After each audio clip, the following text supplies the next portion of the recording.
तो हेलो मेरे प्यारे दोस्तों, आप लोग कैसे होंगे। आप लोग बिल्कुल मस्त होंगे। उम्मीद है कि आप लोग बिल्कुल मस्त होंगे और स्वस्थ होंगे और तंदुरुस्त होंगे और अपने अपने पढ़ाई बिल्कुल आप लोग अच्छे से कर रहे होंगे। तो आप लोग को पॉलिटेक्निक एग्जाम का बहुत दिन ज़्यादा नहीं बच रहा है प्यारे बच्चों, तो आप लोग अच्छे से तैयारी कर रहे होंगे। तो आज आप लोग को पॉलिटेक्निक लेकर आ गए हैं फिजिक्स का मोस्ट VVI ऑब्जेक्टिव। क्या आप लोग को फिजिक्स का मोस्ट VVI ऑब्जेक्टिव जो आप लोग को 2024 एग्जाम में जो क्वेश्चन पूछा गया था ना जी फिजिक्स में, वही क्वेश्चन आप लोग को लेकर आ गए हैं। ये आप लोग को प्रीवियस ईयर क्वेश्चन है, पॉलिटेक्निक में आया हुआ प्रश्न। तो आप लोग को इससे पता चलेगा कि कैसा क्वेश्चन आता है और आप लोग को 2025 में आने का बिल्कुल संभावना है। तो आप लोग न्यू बच्चे हैं, तो आप लोग एक बार चैनल को सब्सक्राइब कर दीजिएगा। आप लोग याद से आप लोग चैनल को सबसे पहले सब्सक्राइब कीजिएगा और फिर वीडियो का आप लोग लाइक कीजिएगा। क्या और वीडियो का आप लोग लाइक कीजिएगा और आप लोग वीडियो को और लाइक कीजिएगा और डेली वीडियो जरूर जुड़िएगा और लाइव सेशन में आप लोग को जरूर जुड़ना है और पूरा वीडियो पॉलिटेक्निक आप लोग जरूर देखिएगा। आप लोग न्यू बच्चे हैं तो आप लोग पूरा पॉलिटेक्निक का वीडियो जरूर देखिएगा और वीडियो को लाइक जरूर कर दीजिएगा। तो आप लोग का यहाँ से फर्स्ट क्वेश्चन क्या बोल रहा है आप लोग ये समझिए। बोल रहा है एन फेरो वाले धारावाहक वृत्ताकार कुंडली के कारण चुंबकीय क्षेत्र होता है क्या। यहाँ से आप लोग का क्वेश्चन क्या बोल रहा है, आप लोग क्वेश्चन पढ़िए। फिर यहाँ से बोल रहा है एन फेरो वाले धारावाहक वृत्ताकार कुंडली के कारण चुंबकीय क्षेत्र क्या होता है जी। तो आप लोग को ये बताना है एक फेरे द्वारा उत्पन्न चुंबकीय क्षेत्र के n² गुना हो जाता है कि एक फेरे द्वारा उत्पन्न चुंबकीय क्षेत्र के n गुना हो जाता है कि एक फेरे द्वारा उत्पन्न के चुंबकीय क्षेत्र के 1 गुना 12 हो जाता है कि एक फेरे द्वारा उत्पन्न चुंबकीय क्षेत्र के समान होता है। तो आप लोग यहाँ से क्वेश्चन क्या बोला है, आप लोग को ये 2024 में क्वेश्चन आया हुआ है। एन फेरों वाले धारावाहक वृत्ताकार चुंबक कुंडली के कारण चुंबकीय क्षेत्र क्या होता है। आप लोग को क्या बताइएगा इसका राइट आंसर। आप लोग को इसका होता है एक फेरे में द्वारा उत्पन्न चुंबकीय क्षेत्र का n गुना होता है, इसीलिए आप लोग का इसका राइट आंसर हो जाएगा बी इज द बिल्कुल राइट आंसर। क्या हो जाएगा प्यारे बच्चों, आप लोग यहाँ से हो जाएगा इसका B is the right answer. चलिएगा अब आप लोग नेक्स्ट वीडियो में चलिएगा। आप लोग नेक्स्ट वीडियो देखने से पहले आप लोग चैनल को सब्सक्राइब कर दीजिए और वीडियो को जरूर लाइक कर दीजिए। फिर आप लोग यहाँ से आगे चलना है। नेक्स्ट क्वेश्चन यहाँ से आप लोग क्या बोल रहा है तो ये समझिएगा।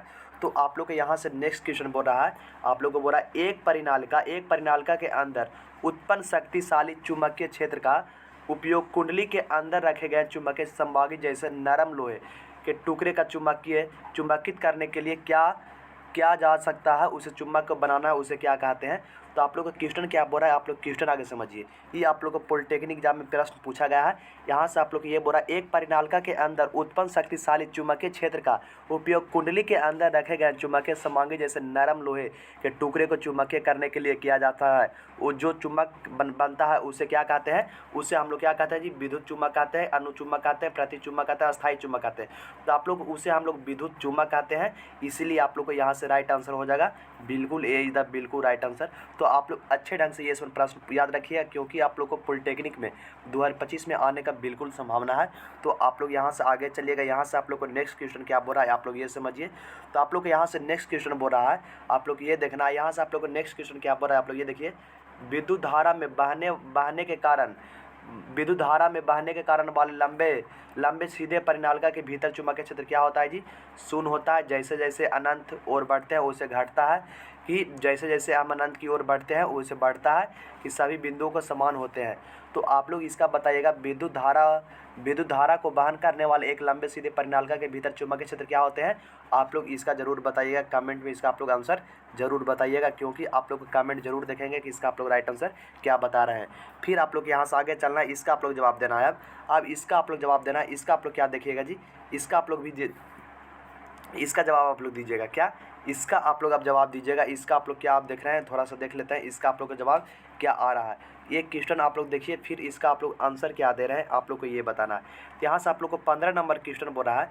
15 नंबर यहाँ से आप लोग क्वेश्चन क्या बोल रहा है, जब प्रतिरोधों को श्रेणी क्रम में जोड़ा जाता है तब क्या होता है। जब प्रतिरोध को श्रेणी क्रम में जोड़ा जाता है तब क्या होता है, प्रत्येक प्रतिरोध की विद्युत धारा की परिपात के कुल विद्युत धारा के समान होती है। आप लोग को सीक्रेट ऑप्शन यहाँ से प्रत्येक प्रतिरोध के गुजरने वाली वोल्टेज की परिपात के कुल वोल्टेज समान होती है। यहाँ से आप लोग थर्ड बोल रहा है प्रत्येक प्रतिरोध के से गुजरने वाली विद्युत धारा का योग परिपात के कुल विद्युत धारा का समान होता है। यहाँ से व्यक्तिगत प्रतिरोध के सबसे छोटे प्रतिरोध प्रभावित होता है। तो यहाँ से आप लोग क्या बोल रहा है क्वेश्चन देखिए, जब प्रतिरोध को श्रेणी क्रम में जोड़ा जाता है ना तो प्रत्येक प्रतिरोध की विद्युत धारा परिपात के कुल विद्युत धारा के समान होता है, इसीलिए आप लोग का इसका राइट आंसर हो जाएगा ए हो जाएगा। आप लोग अच्छे ढंग से याद कर रख लीजिएगा। पॉलिटेक्निक में आने का बिल्कुल संभावना है जी। तो आप लोग न्यू बच्चे हैं तो एक बार चैनल को जरूर सब्सक्राइब कर लीजिएगा और बेल आइकन दबा लीजिएगा, क्योंकि आप लोग को लाइव चलेगा तो आप लोग के पास नोटिफिकेशन जाएगा, आप लोग डेली लाइव सेशन में जुड़ सकते हैं। फिर आप लोग यहाँ से आगे चलना है, इसका आप लोग जवाब दीजिएगा। यहाँ से आप लोग को बोला यदि धातु के तार को लंबाई को दुगनी कर दिया जाए, यदि धातु के तार को लंबाई को दुगनी कर दिया जाए तो तार का प्रतिरोध क्या होगा। प्रतिरोध का आप लोग का एसआई मात्रा क्या होता है, तो प्रतिरोध का आप लोग का एसआई मात्रा का ओम होता है। तो यहाँ से आप लोग का क्वेश्चन क्या बोल रहा है, यदि धातु के तार को लंबाई को दोगुना कर दिया जाए तो प्रतिरोध क्या होगा, आधे से कम हो जाता है कि दुगना होता है, 1/4 से कम होता है कि चौगुना होता है। तो यदि धातु के तार की लंबाई को दुगनी कर दी जाए तो तार क्या होता है जी, तो आप लोग को 2 गुना हो जाता है। क्या आप लोग को हो जाता है, 2 गुना आप लोग को हो जाता है। इसीलिए आप लोग का इसका राइट आंसर हो जाएगा बी इज़ द बिल्कुल राइट आंसर। आप लोग अच्छे ढंग से याद कर लीजिएगा और आप लोग चैनल का जरूर सब्सक्राइब कर लीजिएगा और वीडियो को जरूर लाइक कर दीजिएगा। इसीलिए आप लोग का इसका राइट आंसर हो जाएगा बी इज़ द बिल्कुल राइट आंसर। तो ऐसा प्रश्न आप लोग बिल्कुल बना लीजिएगा, उम्मीद है कि आप लोग बना लीजिएगा। ये भी आप लोग को पॉलिटेक्निक में पूछा गया प्रश्न है। 1 ओम बराबर क्या होता है, 1 ओम बराबर क्या होता है आप लोग बताइएगा। 1 एम्पेयर बटा 1 वोल्ट होता है, 1 एम्पेयर 1 वोल्ट होता है कि 1 वोल्ट गुना एम्पेयर होता है कि 1 एम्पेयर होता है कि वोल्टेज 1 एम्पेयर होता है। 1 ओम बराबर क्या होता है आप लोग समझिएगा। भी बराबर क्या होता है, आगो भी ओम के फॉर्मूला लगाए, भी बराबर आई आर होता है जी। भी बराबर आई होता है तो ओम बराबर पूछ रहा है, तो आर को प्रतिरोध क्या ओम बराबर क्या पूछ रहा है जी, तब हो जाएगा आई बटा आर। आई मतलब एम्पेयर और आर मतलब प्रतिरोध। क्या जी, आर मतलब प्रतिरोध। तो आप लोग इसका क्या बताइएगा, 1 ओम बराबर क्या होता है। भी बराबर आप लोग को आई आर होता है, ओम का नियम आप लोग को भी बराबर आई आर होता है। तो 1 ओम बराबर क्या होता है, तो इसको तो हो जाएगा विद्युत धारा के ऐसे मतलब आप लोग को तो होता है एम्पेयर, और का होता है क्या, आर के प्रतिरोध का होता है ओम। क्या जी, रेजिस्टेंस का आप लोग क्या होता है, प्रतिरोध का ऐसा मतलब क्या होता है ओम। तो इसको आप लोग चुन लीजिए। इसका आप लोग इसमें से क्या आंसर होगा आप लोग जरूर बताइएगा कमेंट में, आप लोग को आंसर बिल्कुल देखेंगे। भी बराबर आई आर से यही फार्मूला से आप लोग बताइएगा इसका क्या आंसर होगा जी। फिर आप लोग यहाँ से आगे चलना, इसका आप लोग जवाब देना है। अब इसका आप लोग क्या जवाब दीजिएगा, 1 एम्पेयर विद्युत धारा क्या होता है। 1 एम्पेयर विद्युत धारा बराबर क्या होता है, तो आप लोग बताना है 1 एम्पेयर। तो आप लोग क्यू बराबर क्या होता है, क्यू बराबर आप लोग को आई टी होता है। क्यू बराबर आप लोग को आई टी होता है ना जी। तो यहाँ से पूछ रहा है 1 एम्पेयर बराबर क्या होता है, तो आई बराबर क्या होता है, क्यू बटा टी। क्यू बटा टी क्या होता है आप लोग को, आई बराबर आप लोग को होता है, आई बराबर आप लोग को होता है क्यू बटा टी। क्या आप लोग को आई बराबर होता है क्या, क्यू बटा टी होता है, क्यू बटा टी होता है कि नहीं। सबसे पहले रुक जाइएगा, आप लोग यहाँ से क्या पूछ रहा है, एम्पेयर बराबर क्या होता है। तो क्यू बराबर आई टी आप लोग को होता है ना, क्यू बराबर आई टी होता है ना। तो यहाँ से एम्पेयर पूछ रहा है, तो आई बराबर आप लोग को हो जाएगा क्यू बटा टी, मतलब आप लोग को हो जाएगा कुलाम बटा प्रति सेकंड। कुलाम बटा प्रति सेकंड आप लोग को हो जाएगा। तो यहाँ पर आप लोग कौन दिया हुआ है जी, आप लोग ए नंबर दिया हुआ, इसीलिए आप लोग को यहाँ से राइट आंसर हो जाएगा ए इज द आप लोग को बिल्कुल राइट आंसर हो जाएगा। फिर आप लोग यहाँ से आगे चलना है नेक्स्ट क्वेश्चन में। आप लोग ये बताइएगा 11 नंबर के, कुलाइडिक कणों द्वारा परिप्रकाश का प्रकीर्णन क्या होता है। आप लोग ये 2024 में पॉलिटेक्निक में पूछा गया है। कुलाइडिक कणों द्वारा प्रकाश का प्रकीर्णन क्या होता है जी, तापीय प्रभाव होता है, रामन प्रभाव होता है, बलवानी प्रभाव होता है कि टिंडल प्रभाव होता है। कुलाइडिक कणों के द्वारा प्रकाश का प्रकीर्णन क्या होता है, तो आप लोग को टिंडल प्रभाव द्वारा होता है। आप लोग अच्छे ढंग से याद रखिएगा, 100% राइट आंसर पॉलिटेक्निक में 2025 में आने का बिल्कुल संभावना है। फिर आप लोग यहाँ से आगे चलेंगे, इसका बताना है तारे को टिमटिमाहट का कारण क्या होता है। तारे के टिमटिमाहट का कारण क्या होता है आप लोग ये बताएगा। वायुमंडलीय अपवर्तन होता है कि वायुमंडलीय विवर्तन होता है कि वायुमंडलीय विक्षेपण होता है कि वायुमंडलीय कणों के द्वारा प्रकाश का प्रकीर्णन होता है। तो तारों को टिमटिमाना क्या होता है आप लोग इसका जवाब दीजिए। बहुत हल्का क्वेश्चन है, पॉलिटेक्निक में आप लोग को बहुत बार पूछा गया है। तारों का टिमटिमाहन आप लोग को वायुमंडलीय अपवर्तन होता है, प्रकाश का अपवर्तन होता है, इसीलिए आप लोग के यहाँ से राइट आंसर इसका हो जाएगा, ये हो जाएगा राइट आंसर हो जाएगा। क्या ऐसा हो जाएगा इसको आप लोग के ये बिल्कुल इसका राइट आंसर हो जाएगा। फिर आप लोग यहाँ से आगे चलना है। आप लोग को 9 नंबर पे क्या बोल रहा है आप लोग ये देखिएगा। तो यहाँ से आप लोग को 9 नंबर में बोल रहा है, उम्र बढ़ने के साथ साथ आग की सुविधा की शक्ति कम हो जाती है। इस स्थिति में इस स्थिति में कहा जाता है क्या, उम्र बढ़ने के साथ साथ आग की सुविधा की शक्ति कम हो जाती है।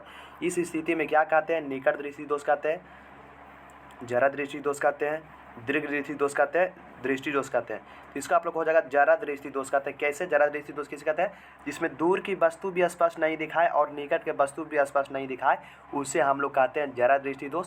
इसीलिए आप लोग का इसका राइट आंसर हो जाएगा बी हो जाएगा 100% राइट आंसर। आप लोग अच्छे ढंग से याद कर लीजिएगा और चैनल का आप लोग जरूर से सब्सक्राइब कर लीजिएगा और पूरा वीडियो आप लोग जरूर देखिएगा। फिर आप लोग यहाँ से आगे चलना है। 8 नंबर का आप लोग क्या जवाब देना है। 8 नंबर का बताइए, आँख लेंस की फोकस दूरी समायोजित करके भिन्न भिन्न दूरी की वस्तु पर मानव आँख केंद्रित कर सकती है, तो इसे क्या कहते हैं? इसे क्या कहते हैं जी? जरा दृष्टि दोष कहते हैं, सुविधा कहते हैं, निकट दृष्टि दोष कहते हैं, दृष्टि दोष कहते हैं, दूरदृष्टि दोष कहते हैं। इसे हम लोग सुविधा कहते हैं। इसे हम लोग क्या कहते हैं? इसे हम लोग सुविधा कहते हैं। इसीलिए आप लोग को इसका राइट आंसर हो जाएगा बी इज द बिल्कुल राइट आंसर हो जाएगा। क्या हो जाएगा इसका? आप लोग को बी इज द बिल्कुल 100% राइट आंसर हो जाएगा। फिर आप लोग यहाँ से आगे देखना है, आँख आप लोग को ये बताना, ये भी आप लोग को पॉलिटेक्निक एग्जाम में पूछा गया है। आँख का अवशिष्ट नेत्रपटल क्या है जी? प्रकाश का संवेदन पटल है, लेंस है कि वो वस्तु है कि यहाँ पर छिद्र है? तो प्रकाश का आप लोग को संवेदन पटल है। आप लोग को ये भी पॉलिटेक्निक एग्जाम में पूछा गया क्वेश्चन, इसीलिए आप लोग को इसका राइट आंसर हो जाएगा ये इज़ द बिल्कुल 100% राइट आंसर। फिर आप लोग यहाँ से आगे चलना, इसका जवाब देना है 6ठा नंबर का। 6ठा नंबर का आप लोग का क्वेश्चन क्या बोल रहा है? आप लोग ये देखिए, एक गोलाकार लेंस की वृत्ताकार रूपरेखा प्रभावी व्यास को क्या कहा जाता है? एक गोलाकार लेंस की वृत्ताकार रूपरेखा को प्रभावी व्यास को क्या कहा जाता है? छिद्र कहा जाता है, दृष्टि केंद्र कहा जाता है, ध्रुव कहा जाता है, मुख्य फोकस कहा जाता है। इसका आप लोग कमेंट में जल्दी आंसर बताइए, इसको आप लोग क्या बता रहे हैं। और चैनल को सब्सक्राइब जरूर कीजिए। एक गोलाकार लेंस के वृत्ताकार रूप में रेखा प्रभावी व्यास क्या कहलाता है? आप लोग को छिद्र कहलाता है। पॉलिटेक्निक में ये बहुत बार पूछा गया है, इसीलिए आप लोग को इसका राइट आंसर हो जाएगा ये इज़ द बिल्कुल राइट आंसर। तो आप लोग को बिल्कुल समझ में आ रहा होगा तो वीडियो को जरूर लाइक कर दीजिएगा और चैनल को जरूर सब्सक्राइब कर लीजिएगा। फिर आप लोग यहाँ से बोल रहा है 5वां नंबर। 5वां नंबर आप लोग क्या बोल रहा है? निम्नलिखित में से किसका अपवर्तनांक सबसे अधिक होता है? निम्नलिखित में से किसका अपवर्तनांक सबसे अधिक होता है? बर्फ का होता है, कार्बन का होता है, मानी का होता है कि हीरा का होता है? तो सबसे अधिक अपवर्तनांक आप लोग को हीरा का होता है और हीरा का अपवर्तनांक आप लोग को 2.42 होता है। ये बार बार आप लोग को पॉलिटेक्निक में प्यारे बच्चों पूछा गया है, तो आप लोग बिल्कुल अच्छे ढंग से तैयारी कर लीजिएगा तो कोई दिक्कत नहीं होगा। फिर आप लोग यहाँ से आगे चलना, ये बताइएगा, ये भी बहुत बार पूछा गया है, दिए गए माध्यम में युग के लिए आपतन कोण की जाए और से परिवर्तन कोण की जाए के अनुपात के स्थिर होता है, तो इस छिद्र को क्या कहते हैं? यदि दिए गए माध्यम में युग के लिए आपतन कोण की जाए से अपवर्तन कोण की जाए का अनुपात स्थिर होता है, तो इस सिद्धांत को क्या कहते हैं? स्नेल का नियम कहते हैं। क्या? स्नेल का नियम कहते हैं। इसको स्नेल का नियम बराबर आप लोग होता है साइन आई बटा आर, साइन आई बटा साइन आर होता है। आप लोग याद रखिएगा, साइन आप लोग को आर होता है। अच्छे ढंग से आप लोग को याद रखना है, पॉलिटेक्निक में पूछने का बिल्कुल 100% संभावना है। ये आगे बताइएगा, इसका आप लोग बताइएगा 3 नंबर का। यहाँ से बोल रहा है, जब एक वस्तु को अनंत में रखा जाता है तो उत्तल दर्पण द्वारा निर्मित प्रतिबिंब का आकार होता है कैसा? जब एक वस्तु को अनंत में रखा जाता है तो उत्तल दर्पण द्वारा निर्मित प्रतिबिंब का आकार कैसा होता है? बिंदु का आकार का होता है, बड़ा होता है, विशाल होता है, समान होता है। तो आप लोग को इसका राइट आंसर क्या हो जाएगा? आप लोग बताइए। तो ये आप लोग को बिंदु का आकार का होता है, इसीलिए आप लोग को इसका राइट आंसर हो जाएगा। आप लोग अच्छे ढंग से याद रखिएगा, पॉलिटेक्निक में आप लोग को पूछने का 100% संभावना है जी। तो आप लोग आगे चले गए, यहाँ से आप लोग को सेकंड नंबर को बताना है। यहाँ से आप लोग को ये क्वेश्चन बताना है। क्या? आप लोग को ये क्वेश्चन जवाब दीजिए। ये क्वेश्चन का आप लोग क्या बोल रहा है? अवतल दर्पण का परिवर्तन के बाद मुख्य अक्ष के समांतर एक किरण होकर गुजरती है। किससे होकर गुजरती है? मुख्य फोकस से होकर गुजरती है, मुख्य अक्ष से गुजरती है, वक्ता त्रिज्या से गुजरती है, वक्ता केंद्र से गुजरती है। अवतल दर्पण से परिवर्तन के बाद मुख्य अक्ष के समांतर एक किरण से होकर गुजरती है, उसे क्या कहते हैं? आप लोग बताइएगा। इसे हम लोग क्या कहते हैं? 12 नंबर का आप लोग जवाब दीजिए। 12 नंबर का आप लोग क्या जवाब? इसका हम लोग मुख्य फोकस कहते हैं। क्या? इसको हम लोग मुख्य फोकस कहते हैं, इसीलिए आप लोग इसका राइट आंसर हो जाएगा ये इस आप लोग को 100% राइट आंसर हो जाएगा। और आप लोग को उम्मीद है कि आप लोग बिल्कुल अच्छे ढंग से समझ रहे होंगे और वीडियो को आप लोग जरूर लाइक कर दीजिएगा। आप लोग को सब प्रीवियस सर क्वेश्चन है और 2025 में आने का बिल्कुल संभावना, ऐसा क्वेश्चन आ सकता है। फिर आप लोग आगे चलेगा, नेक्स्ट क्वेश्चन आप लोग क्या बोल रहा है ये देखिएगा। ये आप लोग को यहाँ का अंतिम क्वेश्चन है, इसका आप लोग जरूर जवाब दीजिएगा। फिजिक्स का अंतिम क्वेश्चन ये करवा रहे हैं आज के लिए। एक गोलाकार दर्पण की वक्ता केंद्र और ध्रुव के से होकर गुजरने वाली काल्पनिक रेखा को क्या कहते हैं? एक गोलाकार दर्पण की वक्ता केंद्र और ध्रुव से होकर गुजरने वाली काल्पनिक रेखा को क्या कहते हैं जी? मुख्य फोकस कहते हैं, मुख्य अक्ष कहते हैं, फोकस दूरी कहते हैं, समांतर किरण कहते हैं। एक गोलाकार दर्पण की वक्ता केंद्र और ध्रुव से होकर गुजरने वाली काल्पनिक रेखा को क्या कहते हैं? आप लोग को मुख्य फोकस कहते हैं। इसका आप लोग को राइट आंसर हो जाएगा ये इस द बिल्कुल 100% आप लोग को राइट आंसर हो जाएगा। बताइएगा आप लोग को ये समझ में आया कि नहीं? क्या प्यारे बच्चों, ये आप लोग को समझ में आया कि नहीं जी? आप लोग को समझ में आया तो आप लोग ज़रूर कमेंट कीजिएगा, ज़रूर कमेंट कीजिएगा कि हाँ सर समझ में आ गया। और वीडियो को लाइक कीजिएगा, अत्यधिक से अधिक वीडियो को शेयर कीजिएगा और चैनल को जरूर सब्सक्राइब कर दीजिएगा।